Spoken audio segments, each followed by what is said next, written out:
Hello everybody. Wanted to put together a short video explaining my website and a couple key features about the site. I've got some folks that are going on and looking at the property valuation tool, and that's great, but I kind of wanted to dive into it a little deeper so you'd have an understanding of how it's used. So I've got the website up here, and it's tracysample.seminin, SEMONIN.com. And then once you get there, this is what you'll see. And if we scroll down, we'll find these three icons here. And what we're going to want to go into is the home valuation. So we definitely want to go in there, and that's where we're going to find out more about that tool. There we go. So that it'll lead you to this, and what you want to do is put in your property address, and we'll just put in my address.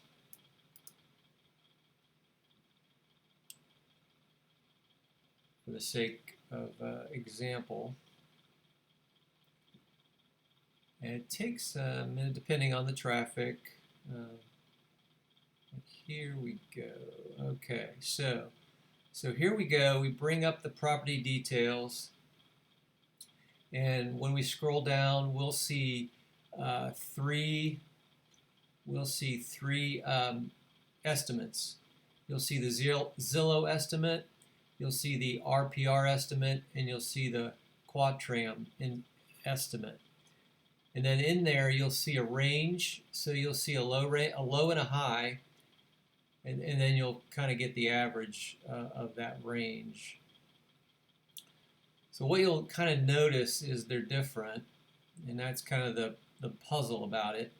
And I've done hundreds of these, and what I've noticed is that there's no rhyme or reason to the valuation. Sometimes Zillow is higher, sometimes RPR is higher, and sometimes Quadram is higher. It just depends on, I don't know. It just depends.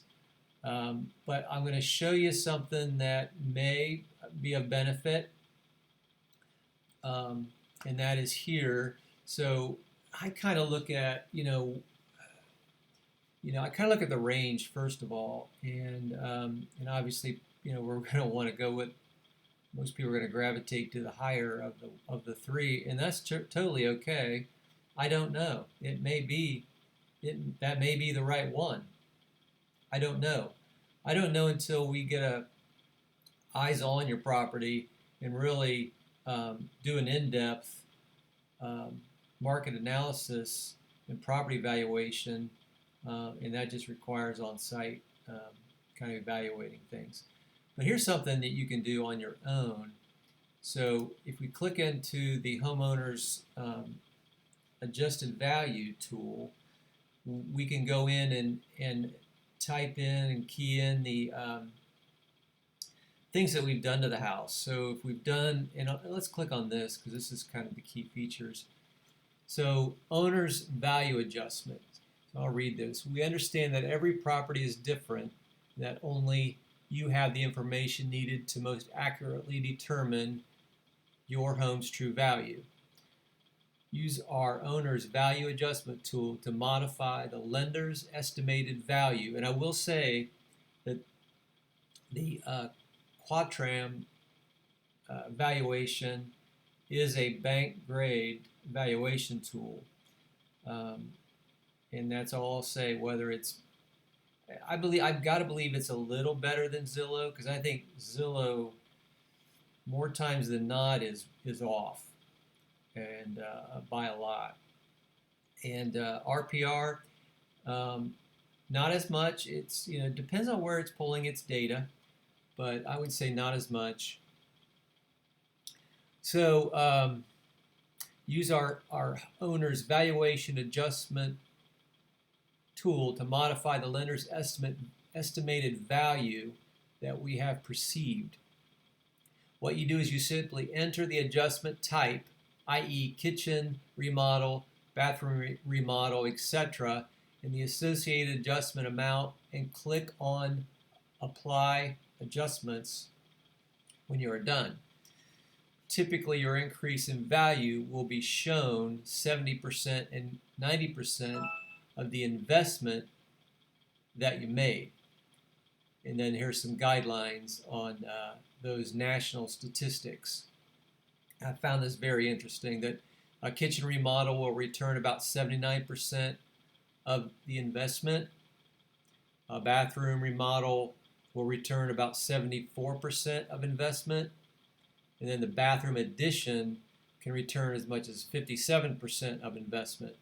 And here's the one that I really like, because I love doors, especially new doors. But a new front door or garage door will return 92% of your investment. And that's it. So what you want to do, coming back to the tool, is say a kitchen remodel,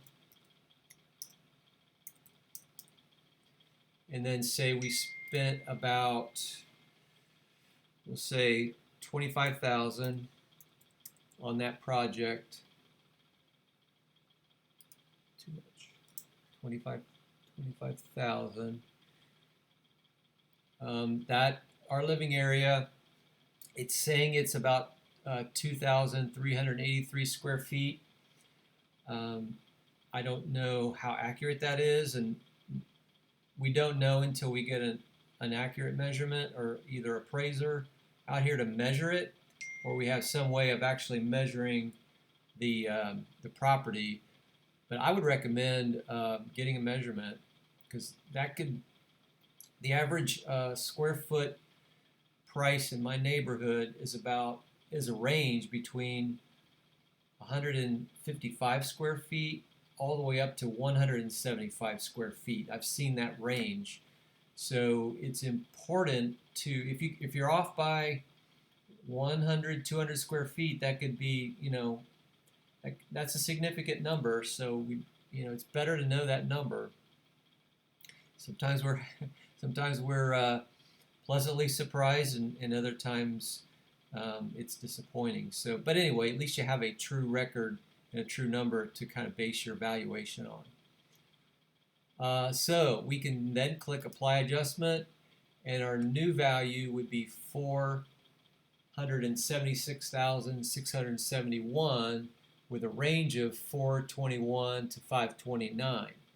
Now I know this property is not 529, and I know it's not 421, because I can go down and look at the comparables, and I can tell you that this house here is 4011, sold for 420. It's got 2616 square feet, but I know one thing. I said, well, that's 420. What happened?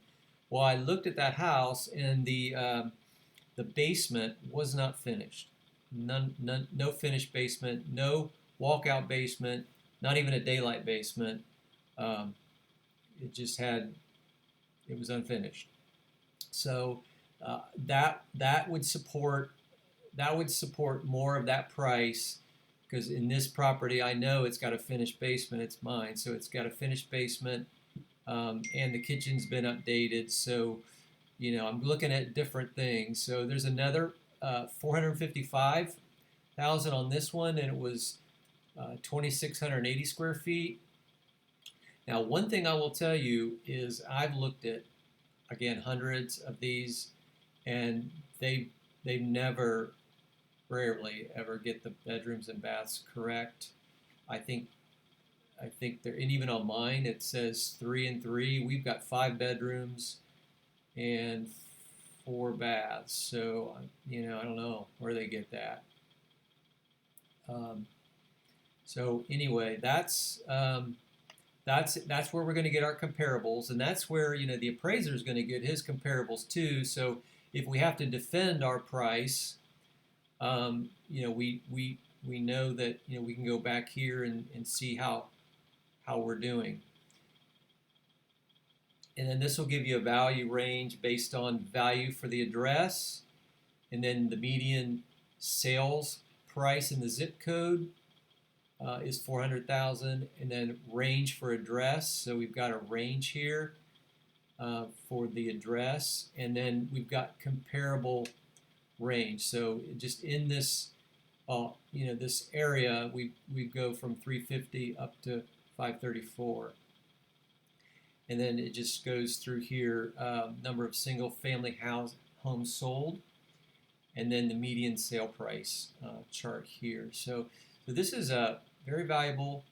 And of course, if you wanted to have a personalized, in-depth estimate, be more than happy to do that.